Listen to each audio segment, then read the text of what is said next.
We received a lot of great comments from our 1066 series of big battles in a tiny scale. Now, some of you expressed trepidation attempting to paint figures in this scale, so we reached out to our friend Chris for some tips. He has a YouTube channel focusing on painting smaller scale historical minis. If you guys enjoy this tutorial, leave us a comment, give us a thumbs up, and maybe we can all convince Chris to return for more painting guides in the future. Hello everyone, my name is Christopher Grau. Like many of you, I'm a big fan of historical wargaming, but actually my favorite part of the hobby is painting. Whether it's large or small scale minis, I really enjoy the puzzle that figuring out the best or fastest way to paint a mini can be. With the release of Little Wars TV's 1066 series, I thought this would be a good time to create a video tutorial on how to get a 6mm Dark Ages army on the table quickly, while still having them look good at arm's length. I know that painting 6mm figures can be a little intimidating. This is actually only my second time painting in 6mm, so it was a learning experience for me. I hope this guide is helpful for those of you seeking to start or finish some tiny projects. So let's get to the painting. Here I have some Baccus 6mm Anglo-Saxon feared and Norman unarmored cavalry. Before we get to the actual painting, there's a little bit of cleanup we'll need to do, removing some flash and sprue gates. I find the best tool for this job on 6mm figures is a hobby knife. No clipper really needed. These Baccus figures don't need a ton of cleanup, and if you miss anything, once they're ranked up on a base, it will be almost impossible to tell. The second and last cleanup step is to literally clean the minis. Many companies use a mold release agent, which can sometimes prevent primer and paint from adhering to the metal. So a quick wash in warm water with dish soap or hand soap will help get rid of any mold release agent or dust on your minis. Let the figures air dry, and they're ready for priming. While I don't have any shots of me priming the miniature, I just used a flat black spray primer. Any matte black spray primer from a craft or hardware store will do, just don't spray so much it pools up. Now we can finally start painting.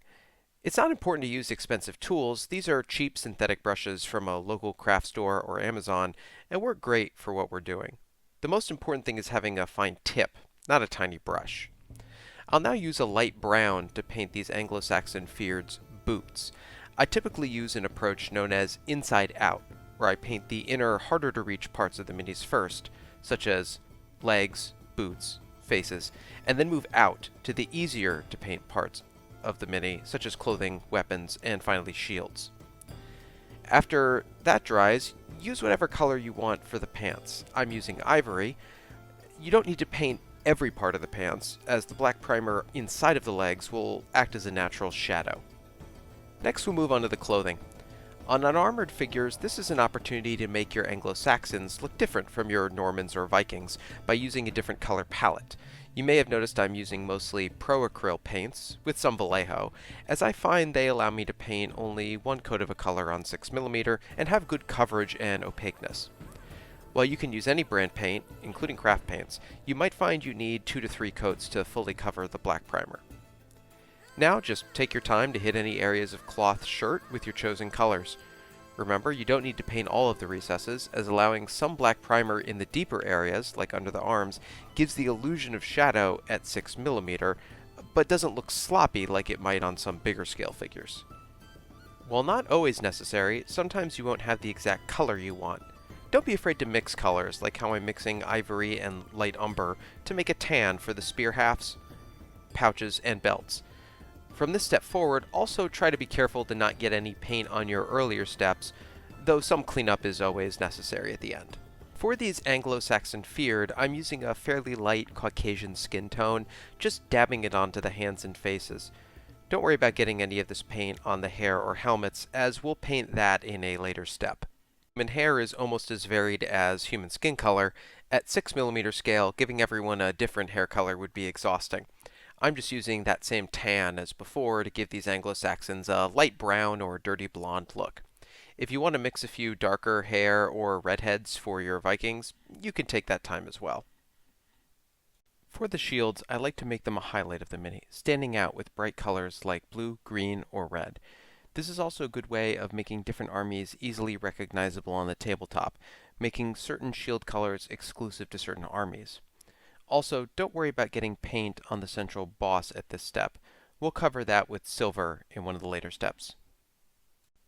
As an optional step, it's not too hard to paint some simple lines or geometric patterns with an off-white, making crosses or other symbols on your shields. This can be a step that you save for only certain minis, such as Huscarls or Norman Knights, making them stand out above the rank and file of your army. If you do want to do every base, you can save some time by only doing this to the shields of the figures in the front line of your bases, as the back line shields will be less visible. One of the last steps, at least on these unarmored feared, is the metal. Be sure to use a different brush for your metallic paints, as you don't want it to contaminate your regular brush and get sparkles on other part of the minis. I also use a different water cup to clean my metallic paintbrush. I'm just hitting the tip of each spear and also the central shield boss. While I haven't shown you how to paint any Normans yet, all of the steps we use for the Anglo-Saxons can be reused here, just with some slightly different colors for the cloth or shields. The Normans are, of course, famous for their mounted knights, so we'll need to paint some horses. I like to paint a few different colors of horse for variety, including gray, reddish brown, dark brown, and cream. And as always, remember, you don't need to hit every single little crevice in the deep areas of the horse, as the black primer will act as a shadow between the legs and on the belly of the horse. If you want to paint the reins and bridle, be sure to use a different color as the horses. I'm using a dark umber to represent leather, and make sure you have a very fine tip brush for this stage. If you painted over the horse's hooves when you did their primary colors, you can also use this dark brown or a dark gray for the hoof colors. I'll now be showing you how I base my 6mm figures. Whatever dirt or ground color you're going to use, paint the metal strip that's linking all of the individual minis now. It'll be much easier before you glue them down. If there's some black deep between a mini's legs, as always, that's fine. It's just going to look like shadow in the end. I'm gluing these 20mm wide Baccus strips of 4 onto a 25mm wide square base, just like the Little Wars TV 1066 figures. Your glue of choice for this is super glue. You don't want to use too much glue, as you definitely don't want to get any of this on your carefully painted minis right now. The basing material I like in 6 and 10mm scale is one that Miles from Little Wars TV told me about, pre-mixed tile grout from the hardware store. I put it in a little cup and mix it with water until it's more easily spreadable, but not too runny. A toothpick or paperclip is good for spreading it around the base. Right now you want to put it in front of the back rank of the miniature. Once you have enough of that down, you'll want to attach the second strip to the base with super glue and allow that to dry. Once the grout has had a few hours to dry, I usually leave it overnight. Take your ground color of choice and paint it on. Be sure to use an old brush, as the grout texture will ruin the bristles of any good brush you have.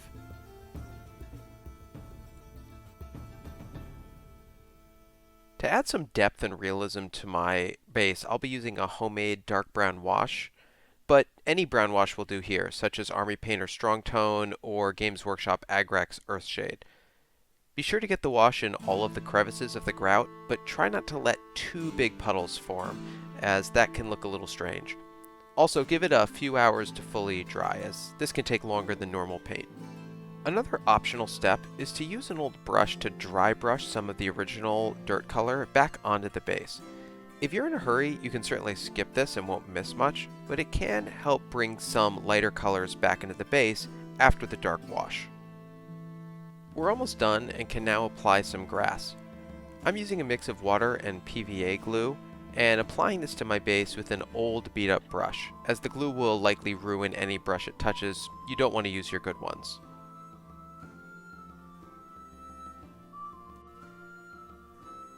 Then just apply your grass of choice. I like a mix of 2mm static grass and a little flock at 6 and 10mm scales. Just put it on, then knock off any excess and let it dry. I also painted the base rims black off camera, but you can paint the edges of your base any color you want. Finally, in order to protect your paint job from figures banging into each other or fingers rubbing paint off over years of use, be sure to varnish your minis. I use Tester's Dull Coat for models, but any matte, ultra-flat varnish from the hardware or craft store can work. Be sure to test it on one base and see how it looks before spraying your whole army. Thank you everyone for watching this tutorial. I hope it was useful in getting your Dark Ages or 6mm armies on the table. If you like this video, please let us know what other small-scale painting tutorials you'd like to see Little Wars TV post so we can help everyone complete more of their projects. You can also find some of the guides on my channel, Feldgrau Productions, where I post occasionally. Again, thanks for watching.